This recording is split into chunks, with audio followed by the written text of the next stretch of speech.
한국을 호갱으로만 생각하던 애플이 완전히 달라졌습니다. 호갱은 호구와 고객이 합쳐진 신조어이죠. 애플이 한국에 처음으로 애플 개발자 아카데미와 제조업 연구개발 지원센터를 열며 한국에 대한 투자를 본격화할 것으로 전해졌습니다.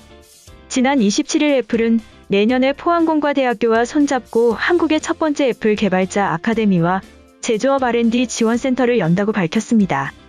이는 공정거래위원회와 합의한 동의결에 포함된 상생 방안의 일환으로 진행되는 것인데요. 앞서 애플은 국내 이동통신사의 광고 무상 수리비를 떠넘긴 혐의로 조사를 받다가 1천억 원 규모의 상생 지원안을 포함한 자진 시정안을 내놓았습니다. 애플 개발자 아카데미는 iOS 앱 생태계에서 기업가, 개발자, 디자이너를 꿈꾸는 이들이 일자리를 얻고 창출할 수 있도록 구성되어 있는데요. 교육 프로그램은 무료로 제공되며 9개월 과정으로 진행되고 이 프로그램은 19세 이상의 한국 거주자라면 학력이나 코딩 경력 여부와 상관없이 지원할 수 있는 것으로 전해졌습니다. 제조업 R&D 지원센터는 전국의 제조 중심 중소기업을 대상으로 최신 스마트 기술과 친환경 기술에 대한 최첨단 트레이닝을 지원할 예정입니다.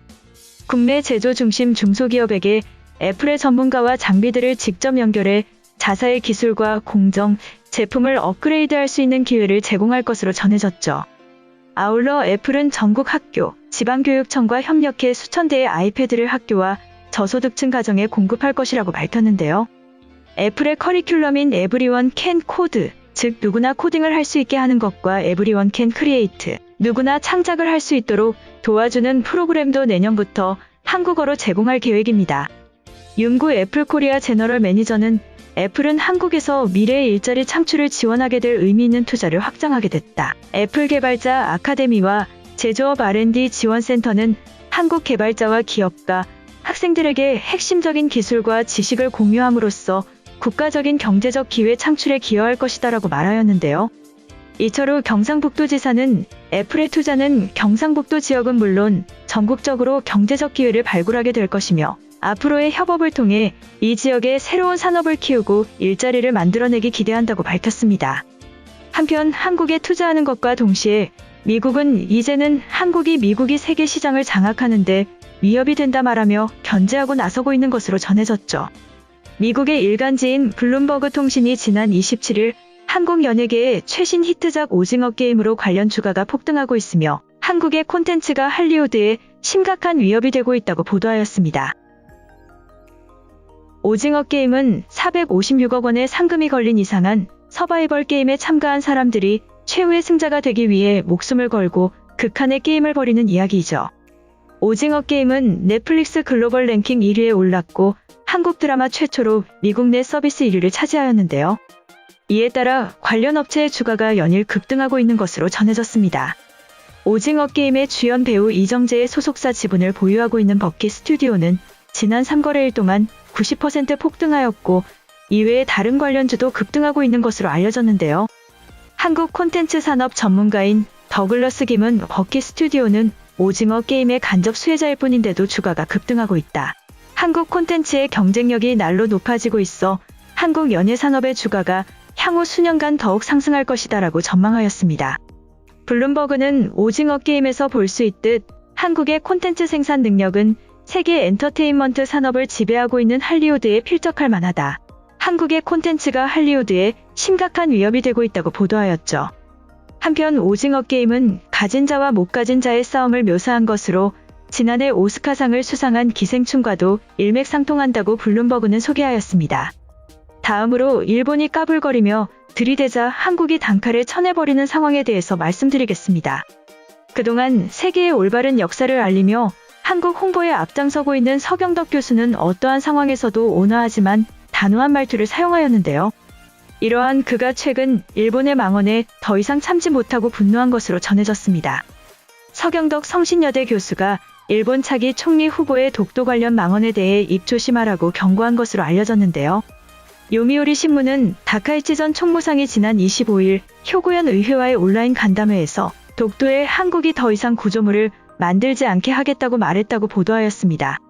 아베 신조 전 총리의 지원을 받는 것으로 알려진 극우 성향의 다카이치 전 총무상은 최근 한 여론조사에서 고노 행정개혁 담당상에 이어 총리 선호도 2위에 오른 인물이죠. 다카이치 전 총무상이 한국의 실효적인 지배 아래 있는 독도의 구조물 설치 여부에 대해 왈가왈부하는 것은 지지층을 결집하기 위한 노림수라는 분석이 나오고 있는데요. 앞서 그는 자신이 총리가 되면 태평양 전쟁에 A급 전범이 합사된 야스쿠니 신사를 계속 참배하겠다는 의사를 밝히기도 하였습니다.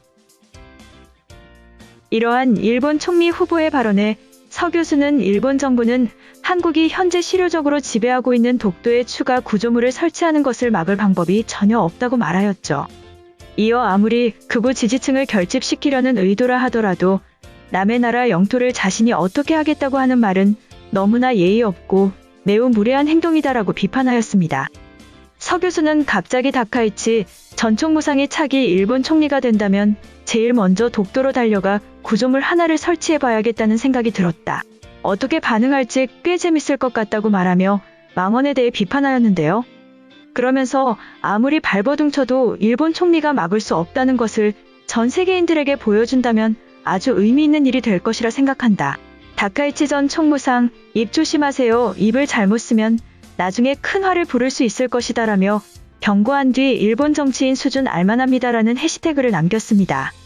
한편 일본 언론들은 일본 정부의 행태가 한국과 비교된다고 말하며 비판하고 있는 것으로 전해졌죠. 일본 경제 전문지 니혼게이자의 신문이 한국의 코로나 지원금이 2주간 90%에 지급됐으며 이는 일본의 5배 속도라고 26일 보도하였습니다. 니혼게이자이는 한국은 지난 6일 코로나 지원금을 지급해 2주 만에 지급 대상의 90%에 나눠줬다. 작년 봄 일본의 특별 지원금과 비교하면 5배 속도이다라고 지적하였죠. 일본 정부는 지난해 4월 전 국민에게 1인당 10만 원씩 지급하였는데요. 일본은 당초 고소득자를 제외할 방침이었지만 일본 정부의 현재 능력으로는 고소득자를 선별하여 지급하는 것이 불가능하여 보편 지급으로 진행한 것으로 알려졌습니다.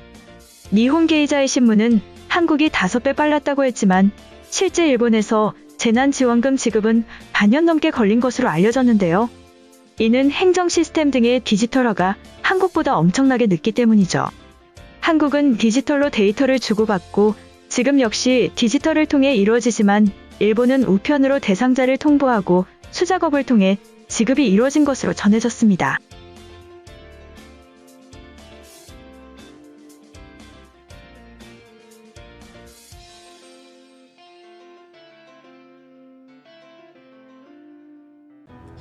이번 영상은 여기까지고요. 제 영상이 도움이 되셨거나 세계 속 반응 더 보고 싶다 하시는 분들은 구독과 좋아요, 알람 설정까지 부탁드립니다. 다음에 또 봐요.